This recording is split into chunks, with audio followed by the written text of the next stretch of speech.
রাঙ্গামাটির সাবেক পৌর মেয়র সাইফুল ইসলাম ভুট্টোর বিশেষ সাক্ষাৎকার পর্ব ৩। প্রশাসন প্রশাসনের জায়গায়, দল দলের জায়গায়, ক্ষমতা ক্ষমতার জায়গায়, সবাইকে নিয়ে মিলেমিশে থাকতে চাই ভুট্টো। ১০০ দিনের পরিকল্পনায় জনদুর্ভোগ কমানোর অঙ্গীকার।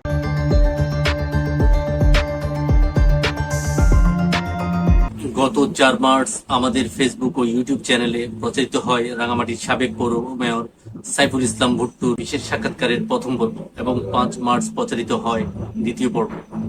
আজ প্রচারিত হচ্ছে এই বিশেষ সাক্ষাৎকারের তৃতীয় ও শেষ পর্ব। এই পর্বে থাকছে জেলা বিএনপির সভাপতি হওয়ার দৌড়ে তিনি কতটা এগিয়ে, দলের তরুণ ও ত্যাগী নেতাকর্মীদের ভূমিকা কি শুধুই মিছিলের শক্তি হয়ে থাকবে, নাকি ক্ষমতার এই পর্যায়ে তারা পাবে প্রকৃত মূল্যায়ন?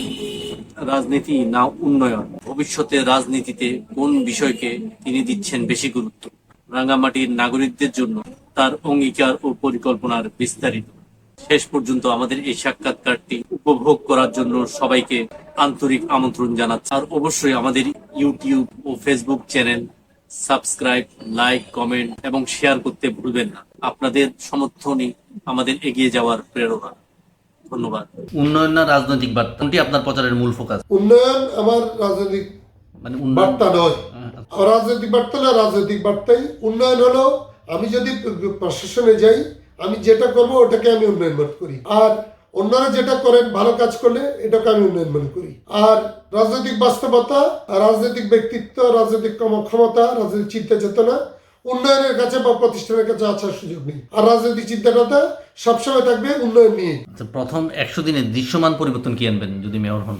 আমি যদি মেয়র হই, রাঙ্গামাটি শহরের বর্জ্য ব্যবস্থাপনা, লাইটিং, এই দুটো বিষয়ে ১০০ দিনের পরিকল্পনায় জনদুর্ভোগ, বিশেষ করে birth certificate, death certificate, trade licence, এইগুলোকে আমি চেষ্টা করব উন্নতি করতে।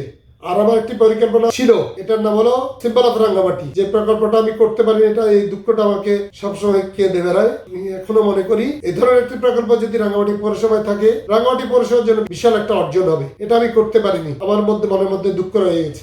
দীর্ঘ আন্দোলন সংগ্রামের পর বিএনপি এখন ক্ষমতায় আছে। এই পর্যায়ে জেলা বিএনপির সভাপতির আসনে আপনি কি সংগঠক হবেন নাকি ক্ষমতার প্রতিনিধিত্বকারী নেতা?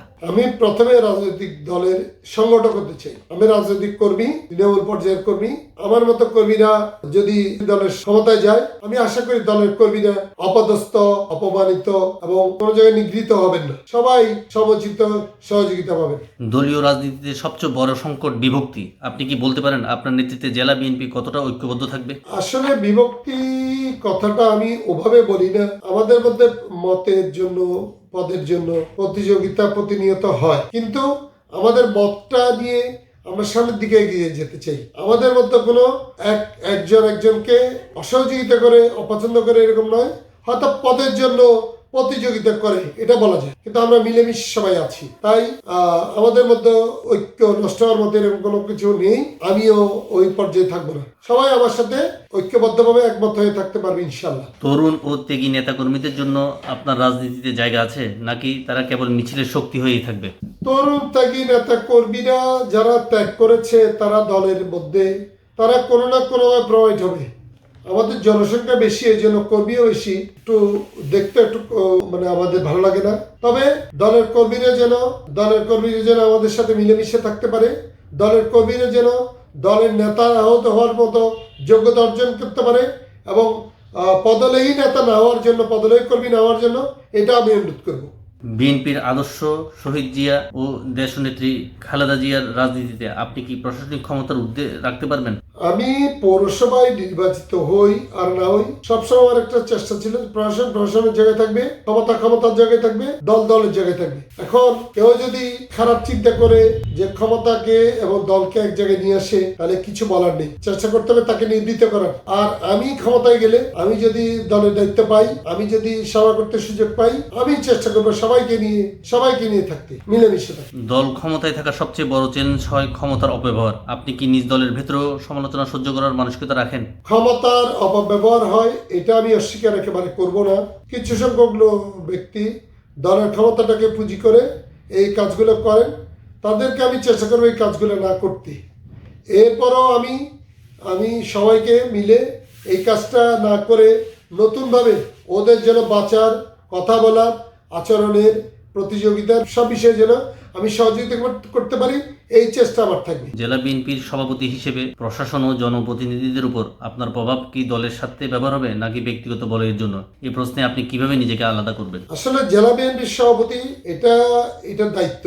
এই দায়িত্বটা দল যাকে দেন, কাউন্সিলররা যাকে দেন, তিনি পালন করেন। এই পালন করতে গিয়ে মাঝে মাঝে আমরা কিছু খারাপ কাজ করি। এটার জন্য যারা করেন তারা তো দায়ী হবেনি। আমি অনুরোধ করব যেন এই কাজগুলো না করেন। আর আমি যদি কোনো সময় নির্বাচিত হই, আমি চেষ্টা করব যেন এই কাজগুলো থেকে যেন বিরত থাকতে পারি, এই কাজগুলো থেকে যেন দূরে থাকতে পারি। তো আপনার নাগরিকদের জন্য এক লাইনের অঙ্গীকার? আমরা মিলেমিশে থাকব, সবাই নিজেদের জন্য করব, তবে অন্যের ক্ষতি করে নয়। নিজের জন্য যা করব অন্যকে সহযোগিতা করে করব, এটাই আমার কথা। আপনাকে অসংখ্য ধন্যবাদ আপনাকে সময় দেওয়ার জন্য। অনেক সময় দিয়েছেন আপনি, অনেক ধৈর্য সহকারে। আপনাকে অসংখ্য ধন্যবাদ।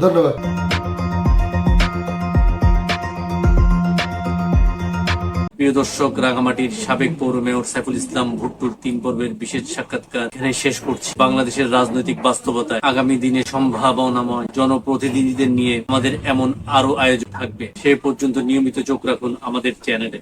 সবাইকে পবিত্র মাহে রমজানের শুভেচ্ছা জানিয়ে এবং রমজানের শেষ দশকে শবে কদর তালাশের উদাত্ত আহ্বান রেখে আজকের মতো বিদায় নিচ্ছি। আশিকুর রেহান ভূঁইয়া, সম্পাদক, সাপ্তাহিক পার্বত্য কণ্ঠ।